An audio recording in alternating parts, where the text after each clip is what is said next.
Paramahansa Parividagacharya Astatarasatasi Srimad His Divine Graces Sri Bhaktivedanta Swami Srila Prabhupada Ki Ananta Koti Gaur Premanandi.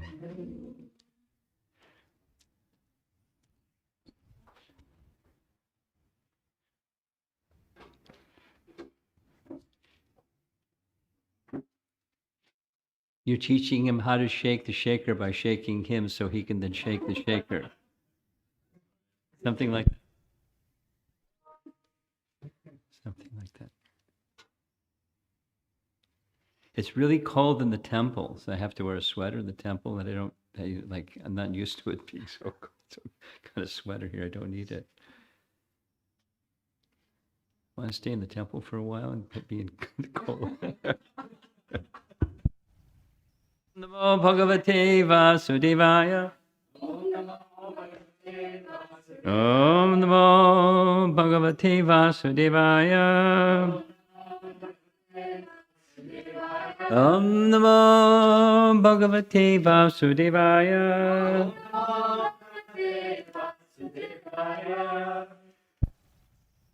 On a light note, today is Dravida's birthday. And I sent him a little birthday note that had some humor in it. And he sent me a poem that I said I'm going to read for the devotees tonight. But it's not a birthday poem. Glorification of Srila Prabhupada.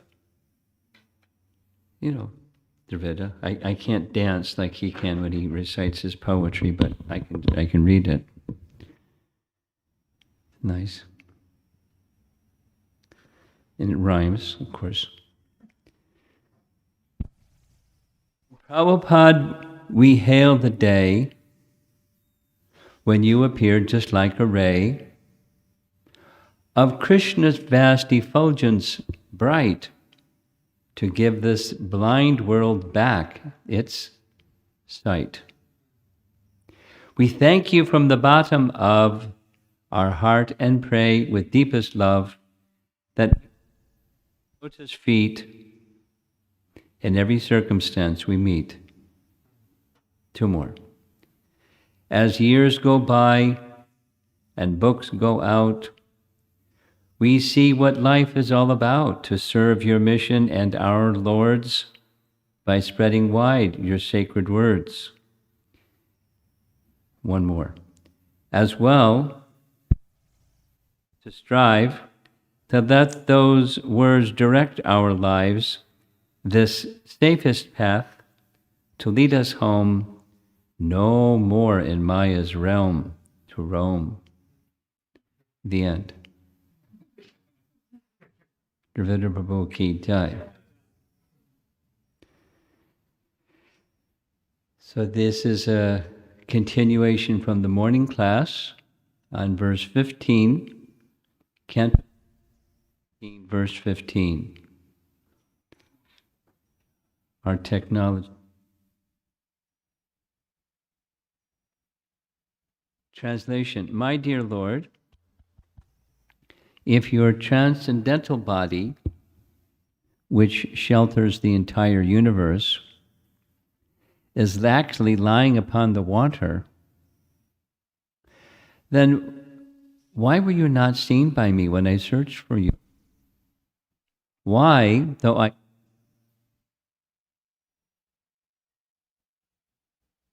yourself. Now remember, he's speaking to a 5-year-old boy that's standing in front of him smiling with a lump of yogurt rice in his left hand.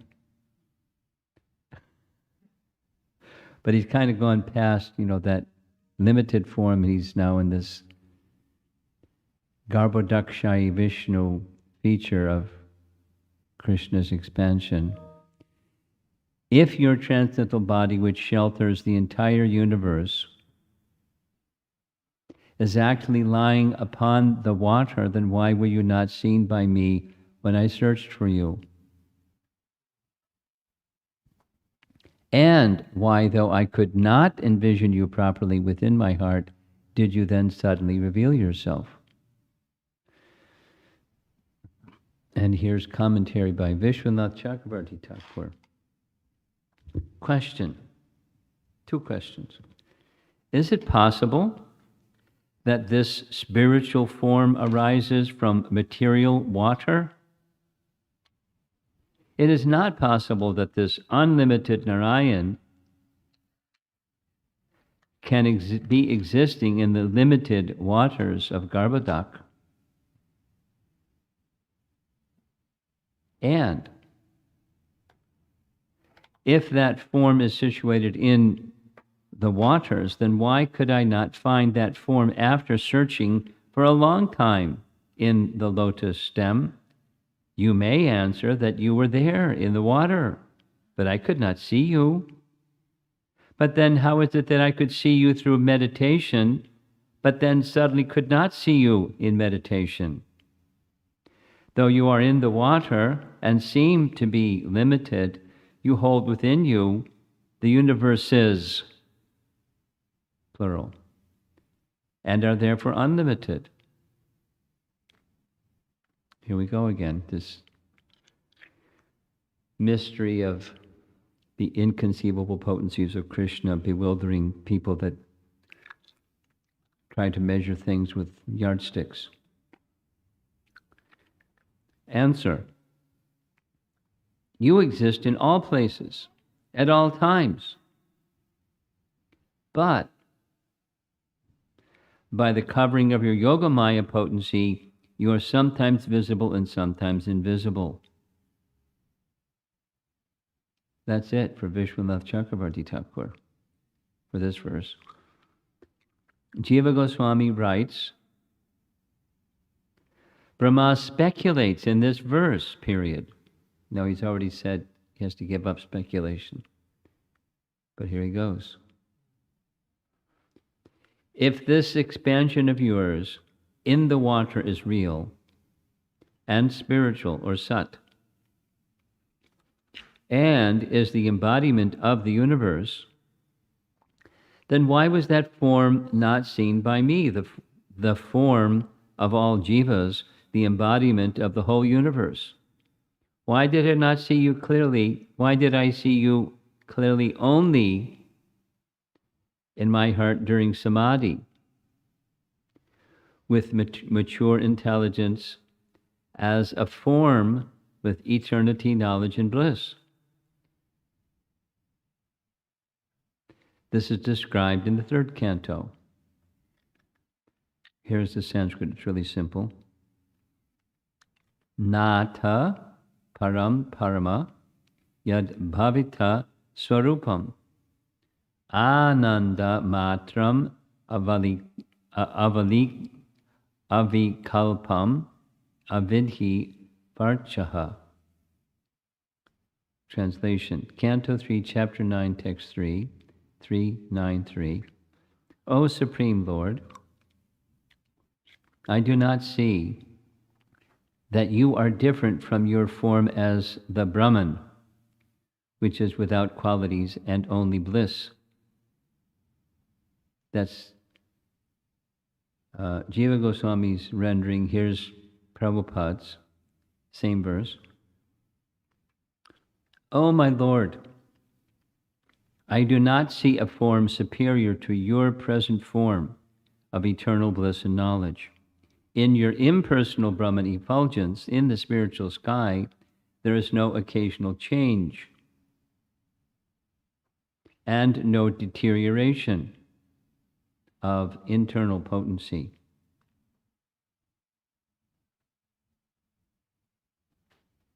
And the last sentence reads, why did I not see you again, externally? And very involved is Sanatana Goswami's commentary. Brahma elaborates on the true existence of the Lord. If you were situated on the water, why did I not see you by external vision? You appeared in my heart at that time by following your order, tapa, tapa. Only after long practice Su drishtam, long practice. But even then, the effort did not give the full effect, that is, seeing you externally.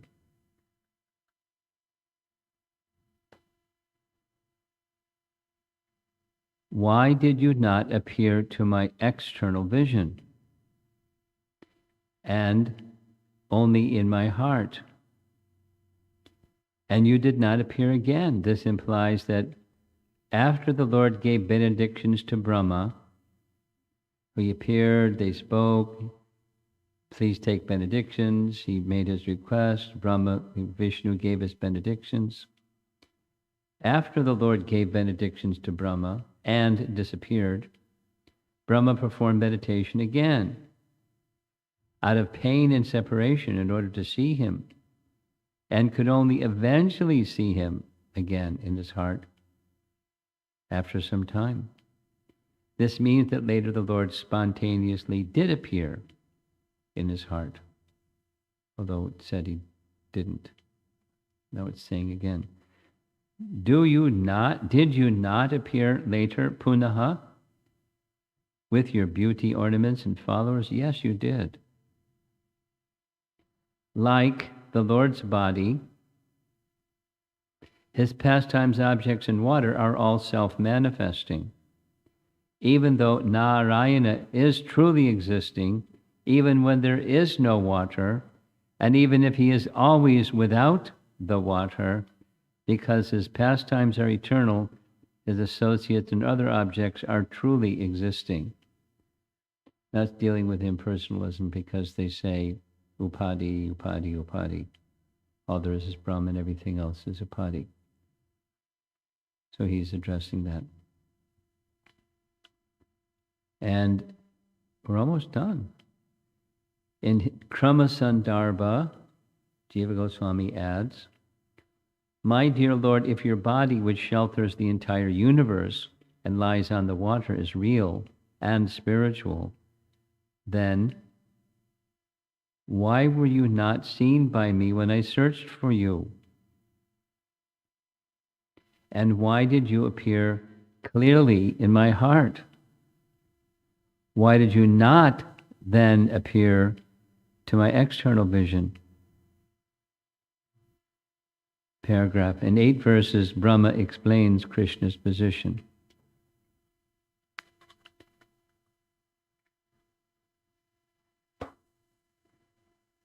Although this, one of the nicest things about the early third or so of Canto 10, it's Krishna's childhood pastimes, and its pastimes are really lovely. There's also profound philosophy woven into the pastime, and this is Lord Brahma, the head of our sampradaya, and he's giving Krishna Tattva like anything. Because the next 8 verses describing Krishna Tattva, although we already went through a really arduous section of Krishna Tattva. It's because Brahma, as the head of our sampradaya and the receiver of all the knowledge of all the Vedas, imparted directly within his heart, he's now seeing Krishna with his eyes, or externally, as he's saying here, for the first time. Our dear Parama Karuna came up with some commentary that he's busy with the marathon now. He's going to send it after Christmas because he's really busy with the marathon. They're doing really well. He gave some numbers. But he said, he read in commentary somewhere that what Brahma saw in Canto 10, Chapter 9, what Brahma saw was the 2-armed form of Krishna. But it's, I replied, here's the verse, it saw the 4-armed form of Vishnu, or Narayan. The Garbhodakshay Vishnu is the source. When he was on the top of the lotus, he heard splashing. So that means there's water somewhere. A part that's really puzzling, two things that's puzzling. In that section in chapter 9, it says the lotus was effulgent. And the personality of Godhead, Garbhodakshaya Vishnu, is reclining on Anantashesh, who has jewels on his hood, which are effulgent. It's those jewels on the hood of Anantashesh that was illuminating the passage of Vasudeva carrying Krishna across the Jamuna River, the jewels on the hoods of Anantashesh. So two sources of illumination, but then we hear in Brahma Samhita there was darkness in all directions. Because somebody asked that question. Like Garbhodakshaya Vishnu is effulgent also. And Anantashesh's hoods are effulgent. So why was there darkness in all directions? I don't have an answer. Even if you say it was far away, still, the effulgence is effulgence. Because the stem goes all the way, the lotus goes to the very, very top of the universe. Brahmaloka is at the top of the universe. And the other planetary systems are situated vertically below that, or within the stem, or however you want to think of it. So even if it's far away, it's not. But anyway, darkness in all directions, where there's some effulgence here and there. So he has knowledge. This is an aesthetic about 10th canto. Repeatedly woven back and forth is the role of Krishna's opulences and the role of Krishna's sweetness. When he's in Vrindavan, he exhibits his opulences. But because, two things, because the devotees have such strength of love, they don't perceive the opulences. It just doesn't register on their, measuring sticks. They see, but they don't see. They can't process it that, wow. And from time to time they do go, wow, but they don't come to the conclusion that he's God. And this one may come really close. When Krishna rescues Nanda Maharaj from the abode of Varuna and brings him back. And then Nanda Maharaj starts describing to the elders, the cowherds, men, what he experienced. And it's double. He experienced the opulence of Varuna, which he's a demigod, so it's like opulence that's out of this world. And this opulent Varuna, sat Krishna down and worshipped him, literally. So, who's this boy? Like the others would ask him sometimes, after the Govardhan Leela, the whole chapter, who is this boy? This and that and the other thing. And Nanda concludes just simply, Gargamuni said that this son of yours will have opulences like Narayan. So he's got some special opulences. But, he's our son. So we have to take care of him. And he's kind of naughty. He goes and steals things. And when he hears thunder, he cries and he comes running. And he talks nonsense a lot.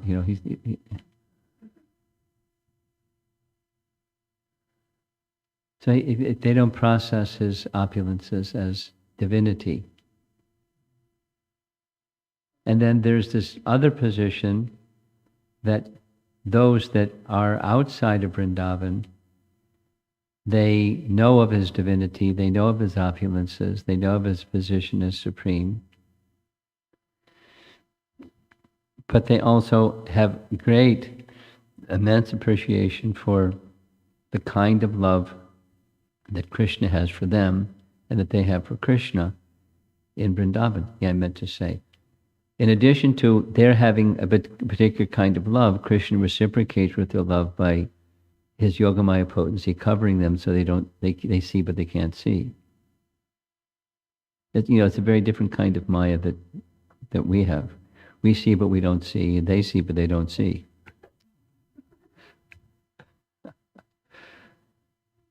And it's a very different kind of Maya, Yogamaya and Mahamaya. So Krishna reciprocates. So the Vrindavan mood is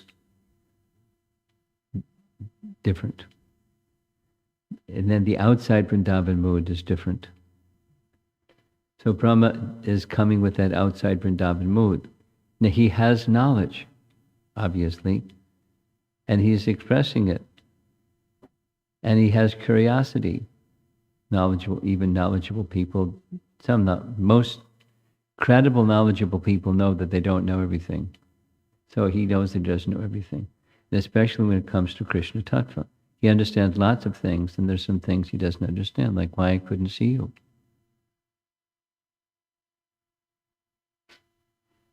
And following that, 8 more verses of Krishna Tattva. So hearing from Brahma, it is a very nice section because he's the head of our sampradaya. And he, at the conclusion or towards the end of his prayers, wants to take birth in Braja. So he who is at the head of our sampradaya, the topmost position in the whole universe, there isn't someone that has the kind of power that he has. I mean, somebody may be, whatever, they may be good at doing something. Developers, they build houses. Or technology people, they build electronics or they build computers. And it's not easy to do that stuff. So,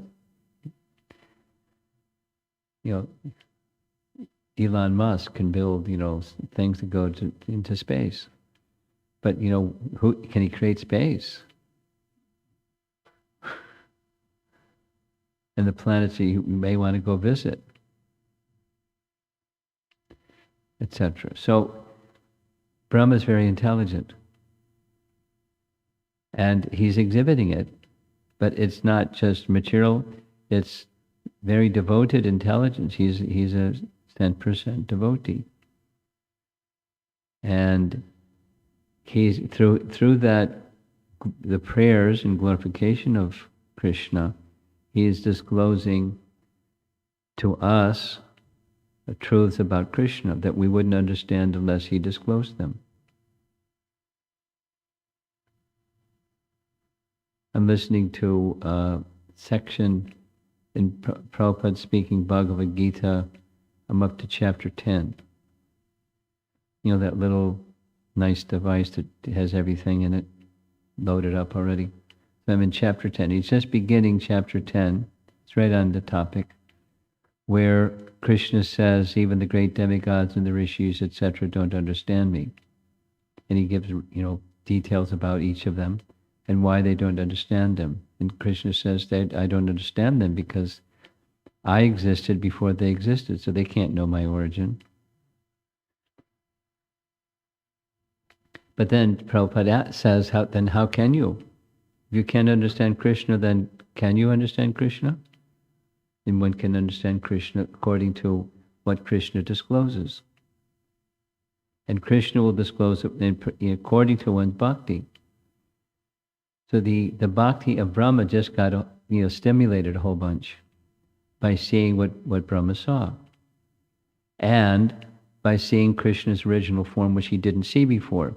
And even when he came and observed the Aristasura being killed, he saw Krishna, but he didn't get all these realizations that he has now, because look what he did. He made an offense. You don't make an offense if you have correct regard. So if you don't have correct regard, how are you going to have realization? So Krishna took all that away. That's part of his kindness. And then he revealed many things to Brahma, which is part of his kindness. And he's sharing those things with us. Compliments of Vyasadeva and Shukadev and our acharyas that are revealing things. So we get Krishna Tattva, even our bhakti isn't so great. But it helps polish bhakti, like polishing a diamond, using that metaphor.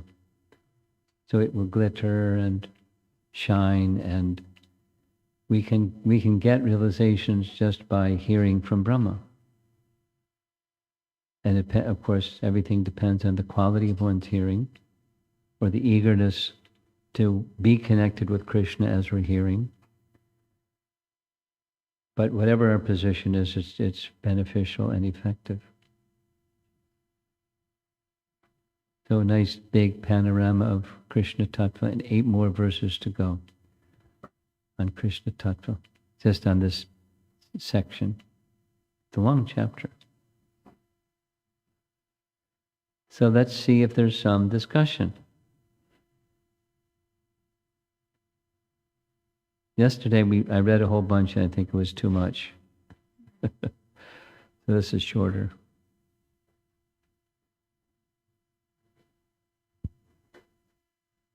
Yeah. Hare Krishna. Hare Krishna Maharaj. I had a question around when you had said that Krishna heightened Lord Brahma's bhakti through this revelation, as shown by these prayers, or Krishna revealed himself again to Lord Brahma.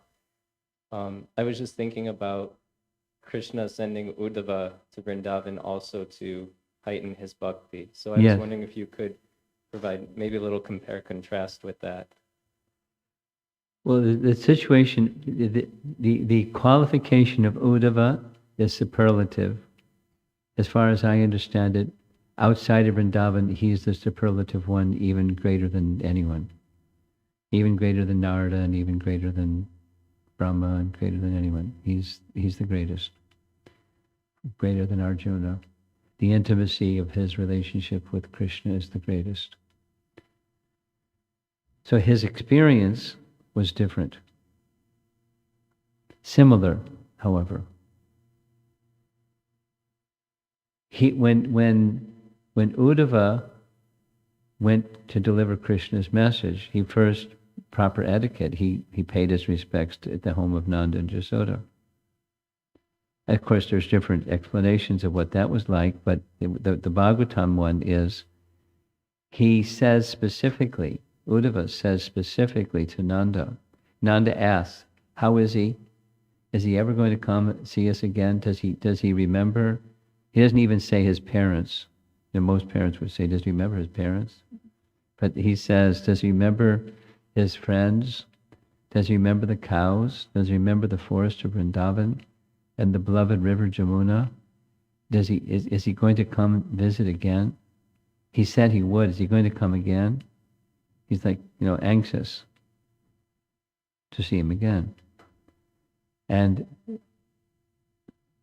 Uddhava's moved by his purity and his bhakti, and says, oh Nanda, you are so fortunate. You have a direct relationship. He doesn't say your son. You have a direct relationship with the Supreme Personality of Godhead, the cause of all causes and the source of everything. Now, Nanda Maharaj's worshipable deity, is Ishtadev, is Lord Narayan. So we have such a wonderful relationship with your worshipable deity, Lord Narayan. That's not what he's saying. And that's how Nanda took it, because he can't hear that Krishna is God. He just can't hear it. So, Uddhava's experience was more on the rasa side. He was jubilant. He was moved by the depth and intensity of Nanda's love, what to speak of the gopis. Because after he left their home, that's where he went. And Brahma's, it ended with he wants to become a blade of grass.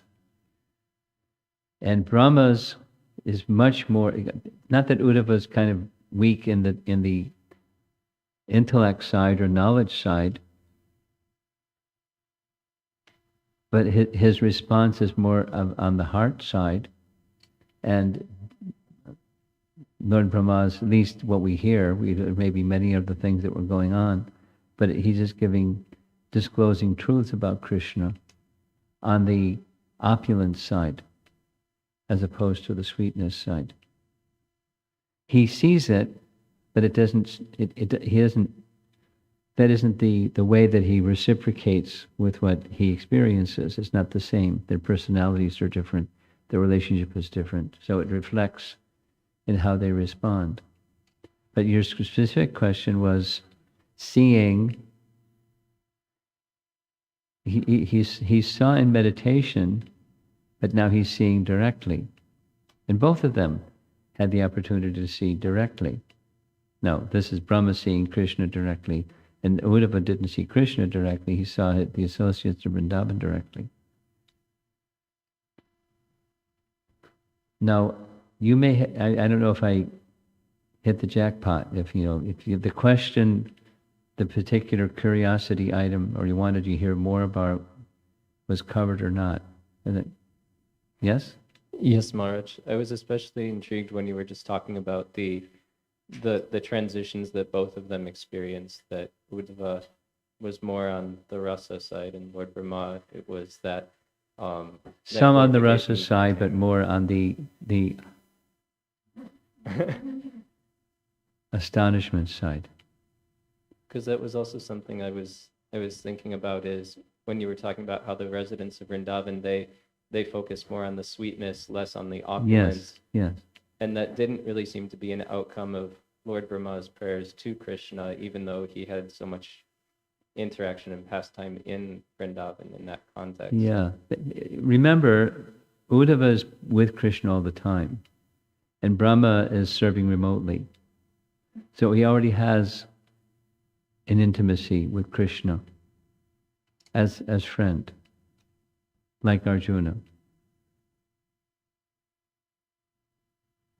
And Brahma is not in the same. He has rasa, but it's not, that intimacy isn't fully matured yet.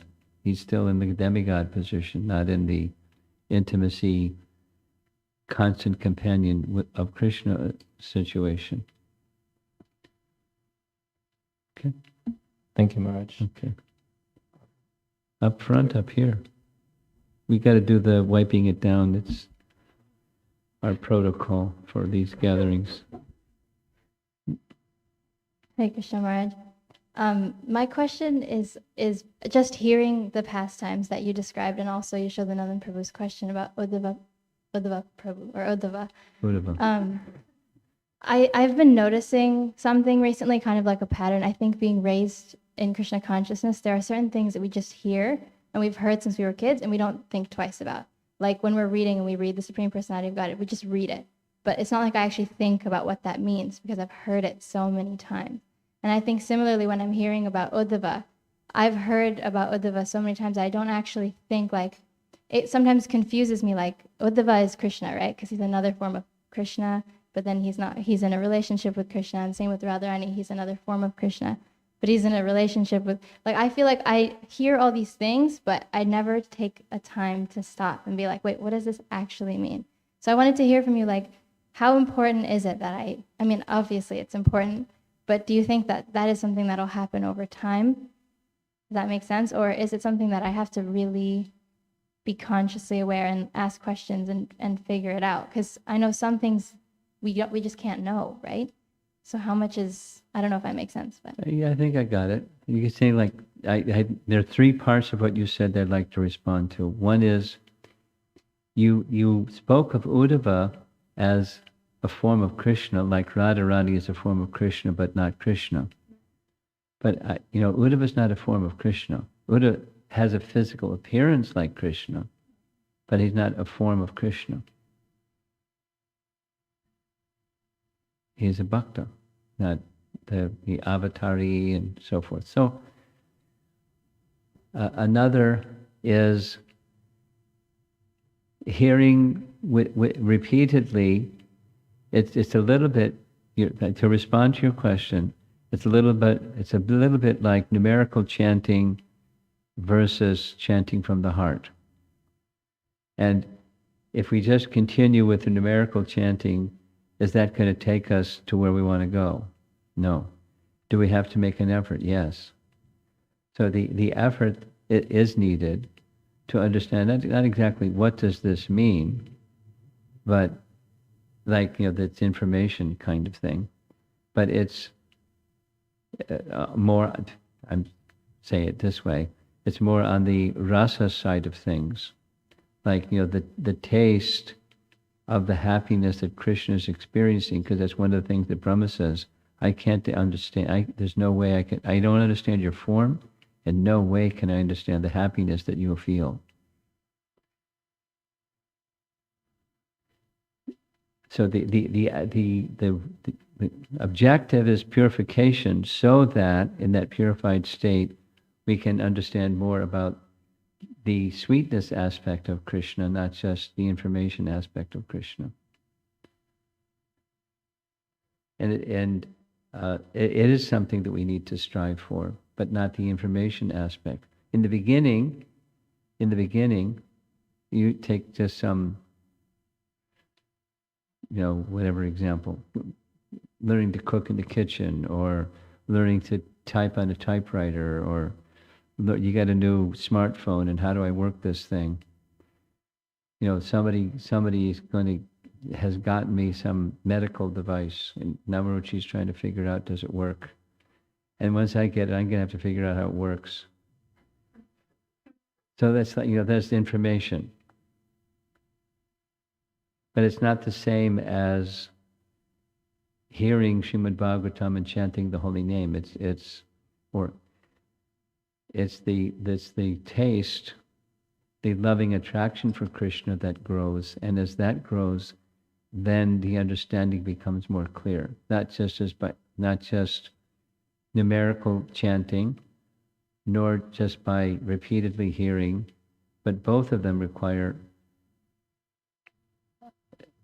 desiring to make the connection with Krishna, and as the connection with Krishna is made, then truths about Krishna become revealed that otherwise will just remain either a mystery, or just like, we're still numb with not understanding things. Bhakti gives knowledge, and that's what we want. It's good to ask. I've been speaking this repeatedly. It's good to ask. Inquisitiveness is good, wanting to know.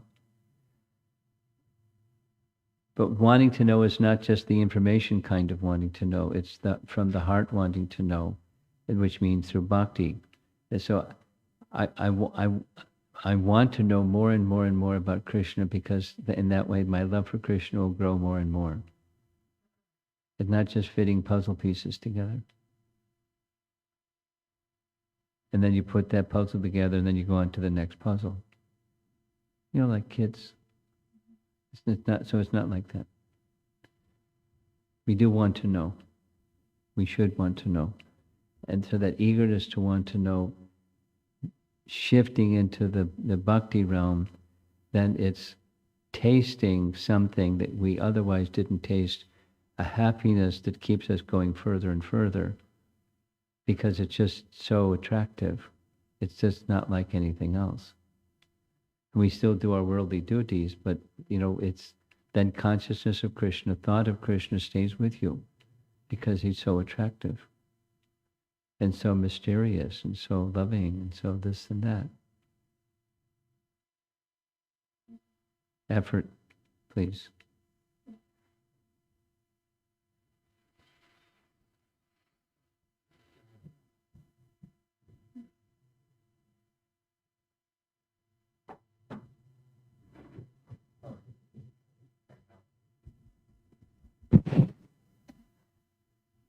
There's some online questions. Okay. Okay. The first is from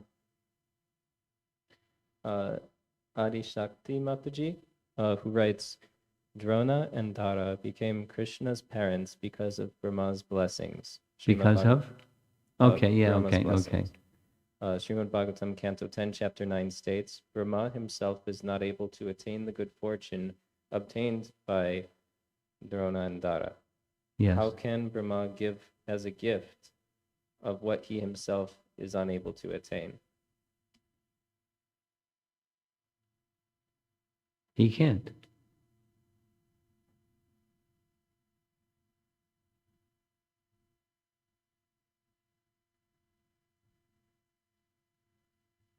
He can't give it as a gift what he was unable to attain. He can't give the gift of being the mother and father of Krishna. He can't give that gift. How can one get such a gift? One might. Is that what the question is? That's not what the question is. The question is that Brahma gave the blessings to Drona and Dara to become Krishna's parents. But Brahma can't get that good fortune for himself. Oh, okay. Well, Drona and Dara were demigods, and they merged into the body of Vasudeva and Devaki. So he can do that from the demigod position to become merged into the body. You know, it's not an ordinary gift, but he has the power to give that gift.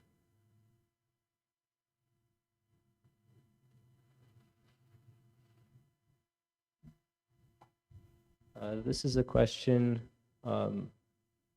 Did Nanda and Yashoda know that Krishna is God? Nanda and Yashoda know that Krishna is God. And did I say that? No, did they know that? Oh, well, they were given plenty of evidence, but they didn't reach that conclusion. They came always to some other conclusion.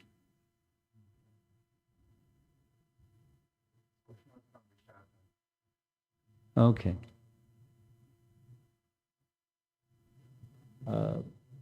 Next questions are from Sri Radhika Mataji. She has two questions. The first is, we hear in some Vrindavan pastimes that the demigods, including Lord Brahma, would come to watch Krishna's pastimes and hover in the air in their avimanas. Yeah. After the direct realization of Krishna that Lord Brahma had by virtue of this Leela, is it correct to understand that Lord Brahma was not again bewildered, but instead acted in consonance with Krishna's pastimes?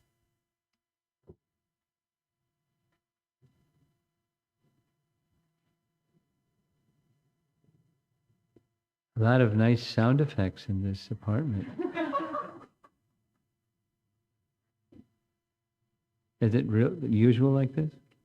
We've been better lately, but before it was really bad, especially at night time. Like when we would be laying down to go to sleep, we could have running from side, all the way back and forth, dragging things. But this is better than that. What is it rolling? Some toys out there.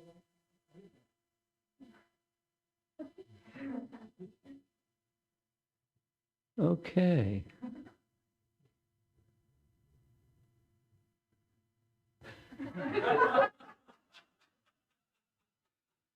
I'll go to the temple where it's cold.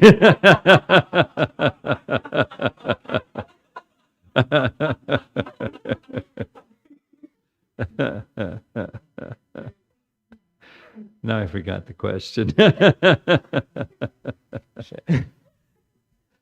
We hear in some Vrindavan pastimes that the demigods, including Lord Brahma, Okay. Did Brahma again become bewildered, or was Brahma like no longer bewildered again? That's the question. There's no indication of his becoming bewildered again. But if he became bewildered again, it's just not written about, we wouldn't know. It seems like he's been taken care of, at least for a while.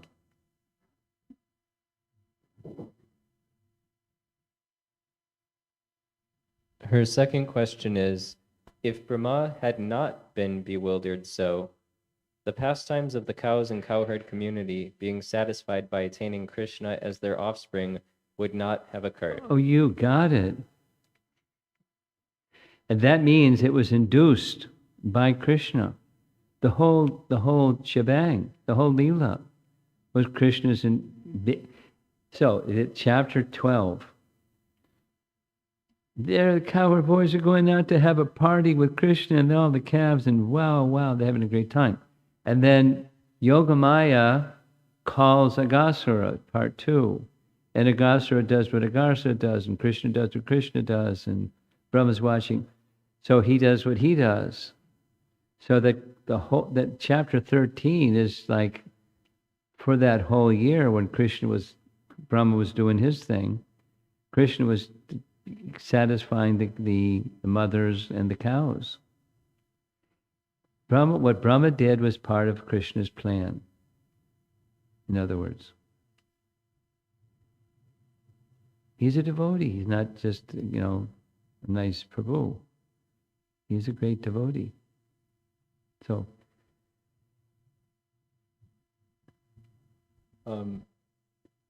there's a little more, and go ahead, a little more.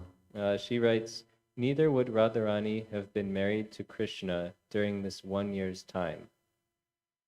So is it just Lord Brahma's desire influenced by Krishna's internal potency to cooperate with the unfolding of Krishna's pastimes, to be bewildered in a way that led him to challenge Krishna's power? Well, someone may argue that and someone may argue otherwise.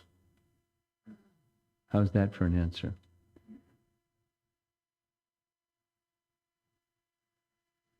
There's more to it than just letting that other particular pastime. It's he's getting his knowledge potential being fulfilled because it wasn't fulfilled yet. It's seeing that form and understanding that form and expressing the things and asking his questions. It's giving him an added desire to want to serve Krishna more completely. And it's giving him the eagerness to take birth somewhere in Vrindavan so he can get dust from some of the residents of Vrindavan upon his head. So there's multiple things, not just that particular thing, so that the mothers and the cows could have sons and calves that are Krishna. He's cooperating and Krishna's cooperating with him. It's a whole dynamic, not just that strand.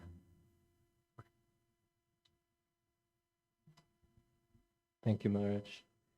Our next question is, in the beginning of Chaitanya Charitamrita, Krishnadas Kaviraj Goswami says that Chaitanya Mahaprabhu gave something that no other incarnation has ever given, the nectar of Radha Krishna Bhakti.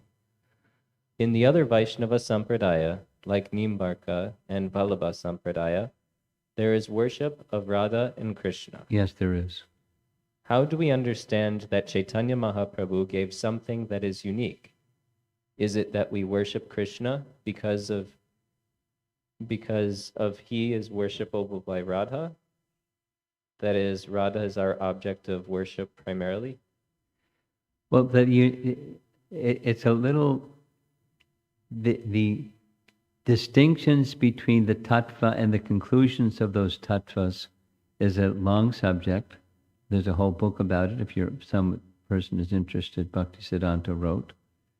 But the main distinction is it's Krishna himself, not just giving a teaching about Radha and Krishna relationship, but it's Krishna himself giving that love freely. That's the main distinction.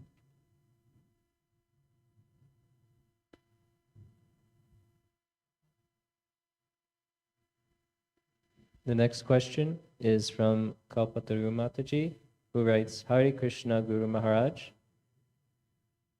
When/during cosmic manifestation, when he exhales from the pores of his transcendental body, little seed-like universes in a tiny golden shape come and expand. Come and expand. Mahavishnu expands himself into each universe. And then second point, Mahavishnu also glances at the totality of the material elements called pradhan. The living entities into pradhan. The living entities are transferred from within him into the field of material energy. Boy, she's got it. I have a question about the Mahavishnu who glances at the totality of the material elements called pradhan. Which Mahavishnu is he? The original Mahavishnu, or the Mahavishnu that expands into each of the universes? Who's glancing? What? Which Purusha is glancing? Mahavishnu is glancing. The original, the first Purusha, Mahavishnu, or Karnadakshay Vishnu, who's lying on the Karna ocean, is the one glancing. That's the question? Shatru Mataji, I didn't pull it. She's just repeating the essence of the question because you saw I was like trying to sort out what the question is. She distilled the question down to asking which of the forms of Vishnu was the one glancing. Is that the question? Yes. Okay, Yes, so that was the first Purusha. We can know him as the first Purusha or Mahavishnu or Karnadakshay Vishnu, either any one of those three nomenclatures. That's the one who's glancing. Okay? You're looking at me like I didn't answer the question. We're okay. Yes, Maharaj. Okay. I vote. The next question is from Shamasaki, who writes, you are mentioning Brahma was trying to understand Krishna by getting out his measuring sticks. Do we also block our ability to see Krishna by trying to use different measuring sticks? And can you give some examples of what those sticks would be and how it blocks our ability to see Krishna? She can go back to text number 3, Jnane Prayasa Udapasya. So it's using our flashlight to find the sun. Using our capacity of intellect that is limited, because we are limited and our intellect is limited, to understand that which is not limited or unlimited. You know, an example is of so many examples of conflicting, contradictory potencies within Krishna simultaneously existing. Sometimes this one manifests, sometimes that one manifests, sometimes both of them manifest. And trying to sort it out with your tiny intellect. That's the measuring stick example. Like, for example, Krishna's unlimitedness prevented Krishna from being bound by Mother Yasoda's ropes, because at the same time he has a small baby size, or small boy size. Martyalingam, the phrase is used, a human child body. So to try to understand that by logic and reason with one's intellect, you'll never get there. So it's a measuring stick example. Doesn't work. So then what is going on? Well, he's both simultaneously limited and unlimited. And he can manifest his unlimitedness, and he can manifest his limitedness, apparent limitedness, by being bound by the love of Mother Yasoda. So that's a nice example, very simple one.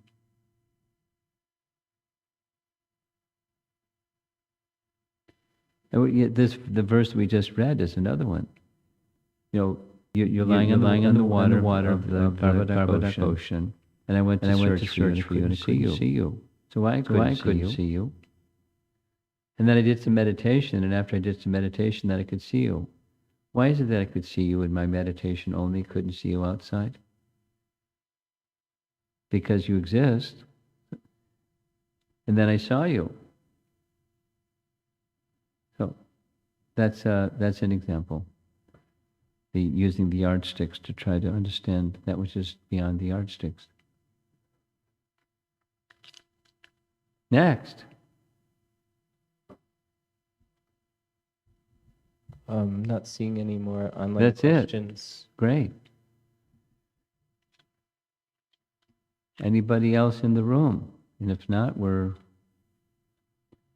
ready to go upstairs and play with the kids and roll some toys around the floor and see what happens.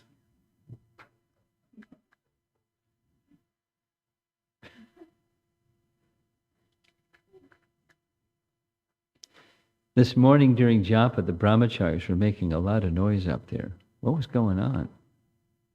Do you know what was going on? Just above where I stay, there was a lot of noise. Not like that, but it must be you. What were you doing? What were you doing? Jumping? You can tell me later.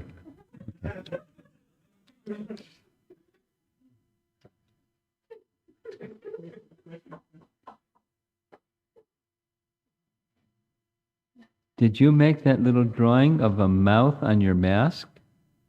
Who did it? From the store. Okay. Looks nice.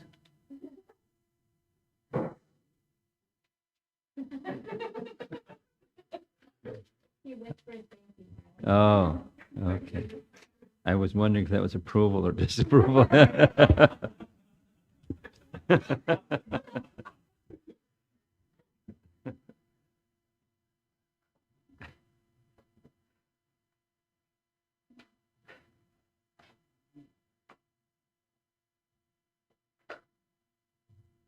Ashok, you got something? Mahaprasad behind you.